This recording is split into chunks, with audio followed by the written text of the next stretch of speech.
इसको आप लोग जरूर पढ़िए और चिंतन करिए, मनन करिए, क्या वास्तविक रूप से भारत की व्यवस्था इस तरीके से सुदृढ़ और मजबूत हो सकती है? ये दिया गया है, इसको जरूर पढ़िए और लोगों को पढ़ाइए। दूसरा क्या है, युग परिवर्तन सतयुग का जो ये संदेश है, इसमें बहुत सी महत्वपूर्ण चीजें दी गई हैं। इसको भी आप लोग पढ़िए और चिंतन करिए। और गुरु पूर्णिमा में, जिसका काफी समय से आपको इंतजार है, क्या इंतजार है? युग परिवर्तन की एक पुस्तक है जिसमें पूरा खोल करके लिखा गया है, सारी उसमें संरचना है कि युग परिवर्तन कैसे होगा, उसकी व्यवस्था कैसे बदलेगी और उसको चलाने वाले कैसे लोग होंगे, कितने लोग उसमें शामिल होंगे, कितने लोग महायज्ञ में शामिल होंगे और क्या क्या होगा। यानी वो एक छोटा सा समझ लीजिए कि सतयुग का एक धर्म ग्रंथ है, छोटा सा वो सतयुग का एक धर्म ग्रंथ है जिसमें सारी चीजें लिखी गई हैं। और जब आप गुरु पूर्णिमा में वो पुस्तक पाओगे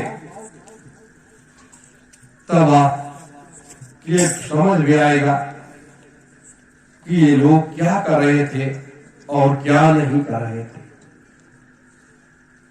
क्योंकि मैंने तो महात्माओं को हंसते भी देखा और रोते भी देखा,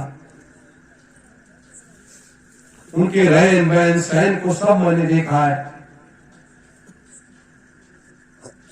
ये मालिक की बहुत बड़ी कृपा रही कि मुझे ये सब मौका मिला इन महात्माओं महापुरुषों के साथ में रहने का, उनको जानने का, समझने का। वैसे नहीं यहां बैठा हूं इस जंगल में,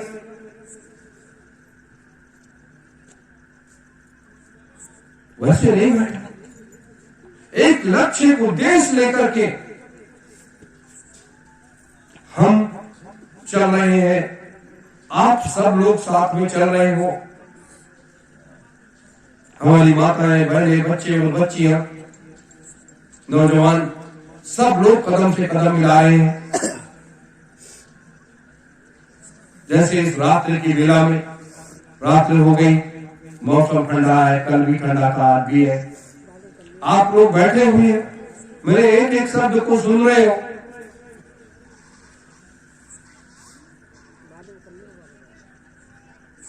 क्यों? और यह त्याग की एक प्रकाष्ठा होती है, त्याग की एक प्रकाष्ठा होती है। जैसे ध्रुव को ले लिया जाए कि जंगल में जाकर के वो बैठ गया और भगवान विष्णु को प्रसन्न कर लिया। अब आप विचार करिए कि अगर एक 5 साल का बच्चा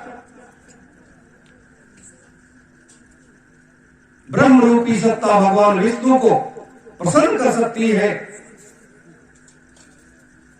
तो आप सब क्यों नहीं कर सकते हो? आप सब क्यों नहीं कर सकते हो? गृहस्थ आश्रम में रह करके तो साधना बहुत आसान है, संन्यास आश्रम में साधना कठिन है, लेकिन गृहस्थ आश्रम में साधना बहुत आसान है। कैसे आसान? लोग कहते हैं कि गृहस्थ आश्रम में झंझावत स्थितियां होती हैं और बड़ी बड़ी मुसीबतें परेशानियां आती हैं, तो वहां साधना नहीं हो पाती है। यह संसारी द्वैत है, यह संसार द्वैत है, और इस द्वैत रूपी संसार में एक तरफ आप बैठते हैं, एक तरफ आपकी धर्म पत्नी पर बैठती है, और जब आपकी धर्म पत्नी बैठती है तो वो शक्ति का रूप है और आप देवता का रूप है। तो शक्ति और देवता जब एक साथ बैठ जाते हैं साधना के लिए, तो उसमें से 2 तरीके से ऊर्जाएं निकलती हैं, 2 तरीके से ऊर्जाएं निकलती हैं और पतिव्रता नारी जो होती है उसके अंदर असीम शक्तियों का भंडार होता है, असीम शक्तियों का भंडार होता है। सिर्फ उसे उन शक्तियों को जागृत करने की आवश्यकता होती है और उसकी शक्तियां, पतिव्रता नारी की शक्तियां उसके वक्षस्थल से होते हुए और उसके नेत्रों में प्रवाहित होती हैं, उसके वक्षस्थल से होते हुए उसके नेत्रों में प्रवाहित होती है। पतिव्रता नारी में ये चीज होती है। तो आपकी साधना तो बहुत आसान है और आप कहते हैं साधना नहीं आसान है, मेरी साधना नहीं बनती। साधना भी तो है तरह तरह के, चाहे किसी को भी, किसी देवी देवता की साधना करो, किसी संत महात्मा के बताए हुए नामदान की साधना करो, या जैसे भी आप अपनी साधना पूजा पाठ करते हो वैसे करो, सब में अलग अलग व्यवस्था है। मेरे धर्म प्रेमी गुरु भाई बहनों, मैं एक बात और बताना चाहता हूं आप सबों को। ये तो मैंने इसलिए बता दिया साधना के बारे में कि लोग कहते हैं कि ऐसा नहीं हो सकता, लेकिन ऐसा हो सकता है। और जब शक्तियां इस मृतलोक में आती हैं तो पहले से कुछ शक्तियों को इस मृतलोक में भेजती हैं। जैसे जब भगवान कृष्ण इस मृतलोक में आए, राधा का आगमन हुआ, सुदामा जी का आगमन हुआ, दो ये शक्ति थे, तीनों ने मिलकर के बड़े से बड़ा काम कर डाला। कृष्ण के आने के समय सुदामा का अवतार ब्रह्मा जी का था और शक्ति का अवतार राधा का था। अब कृष्ण ने भी कहा कि प्रेम के रूप अनेक होते हैं। आज जगह जगह कृष्ण को दूसरे रूप में प्रदर्शित किया जाता है, लेकिन दोनों में, कृष्ण और राधा में जो अटूट प्रेम का वो रूप था, वो एक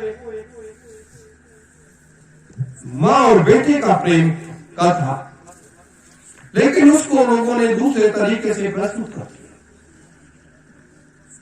जब कृष्ण द्वारका चले गए और उधर ये सारी कार्यरचना होने लगी पूरे संसार की, कितना बड़ा महाभारत कैसे किया जाएगा, क्या होगा, तो राधा इस मृतलोक में रहते हुए भी वो जो साधना करती थी कि वो बैठ करके सीधे उस ब्रह्म को अपने से जोड़ देती थी और ब्रह्म से जोड़ने के बाद समस्त खंडों से वो शक्तियों का एक अर्जन करती थी। अर्जन करने के बाद वो अपने वक्षस्थल से भगवान कृष्ण के मुख में वो शक्तियों को समाहित कर देती थी, जिसका सारा संसार का खेल उन्होंने महाभारत में अपने मुख में कृष्ण को दिखाया। ये कार्य राधा करती थी और दूसरा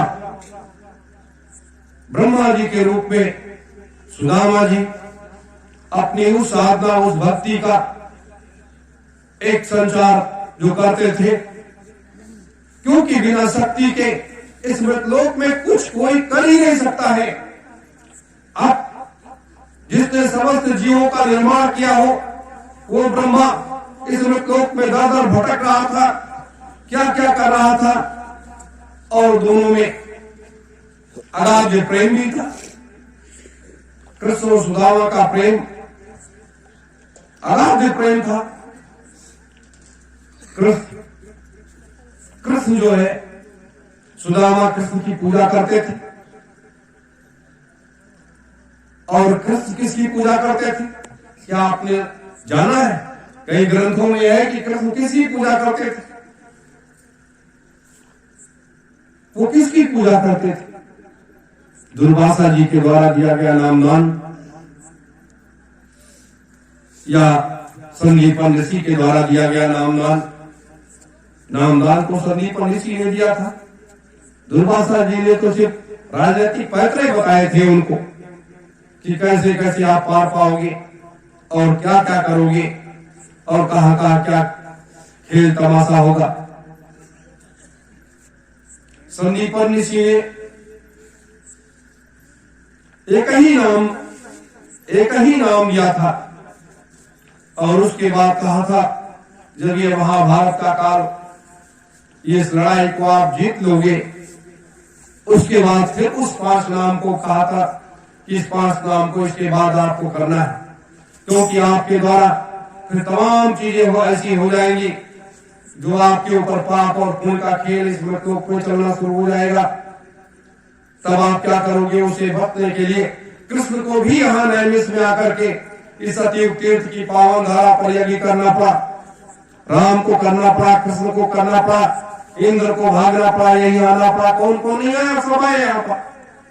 तो जब सब लोग आए तो हम लोग आए तो क्या गलत किए? भाई सारी शक्तियां जब यही समाहित है, यहां से बड़ा काम हो सकता है, सबको मुक्ति मोक्ष मिल सकता है,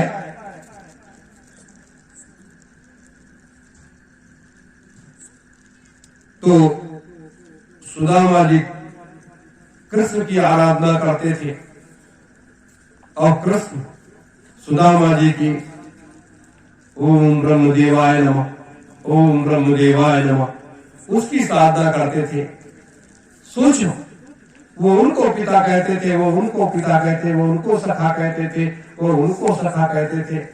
और इस तरीके से इतने बड़े कार्य को अंजाम देने के लिए इतनी बड़ी बड़ी शक्तियों को प्राप्त करना पड़ा, क्या क्या करना पड़ा, ब्रह्म सत्ता होते हुए भी। और आज लोग कहते हैं हम परिवर्तन करेंगे, हम परिवर्तन करेंगे, हम बदलेंगे, हम बदलेंगे। कैसे बदलोगे? कोई रूपरेखा, कोई योजना है किसी के पास? किसी के पास नहीं। मेरे धर्म प्रेमी गुरु भाई बहनों, यहां तो हर जगह हर पग पर उस शक्ति की आवश्यकता है जो दिखाई नहीं देती। हम दिखाई देते हैं, आप दिखाई देते हो, ये पेड़ पौधे, पशु पक्षी, जीव जंतु सब दिखाई देते हैं, लेकिन आपके अंदर क्या है, मेरे अंदर क्या है, किसके अंदर क्या है? शक्ति का कोई अंश दिखाई देता है? किसी के अंदर नहीं दिखाई देता। शक्ति का अंश अगर देखना है, शक्ति का अंश अगर देखना है तो ब्रह्म मुहूर्त की बेला में बैठ जाओ, 3 बजे ऐसे बैठ जाओ और बैठ करके ओम नहीं, ओम ओम ओम ओम ओम इस तरीके से आप करने लगोगे। जब 22 दिन 23 दिन बीत जाएगा तो आपके सामने एक गोल सा चक्र दिखाई देने लगेगा, उसमें कई रंग दिखाई देने लगेंगे। और जब ये कई रंग दिखाई देने लगेंगे तो ये रंग धीरे धीरे आपके इन नेत्रों से और इस मस्तिष्क के बीच का होता हुआ एक बड़ा सा गोला बन जाएगा। और जब ये बड़ा सा गोला बन जाएगा तो वो शक्ति आपको दिखाई देने लगेगी, वो ऐसे नीचे ऊपर होने लगेगी। उसमें से एक आवाज निकलेगी कि बताओ मुझे क्या करना है, किधर जाना है, पूर्व पश्चिम उत्तर दक्षिण नीचे ऊपर कहां जाना है। ये शक्ति की पहचान है जिसको आज तक लोग पहचान ही नहीं कर पाए। तो ये सारे काम करने के लिए समय भी लगता है और मेहनत भी लगती है, मात्र धन से कुछ नहीं, कर्म से होता है। कर्म को जब आप करोगे तभी आप इसको धरातल पर उतार पाओगे।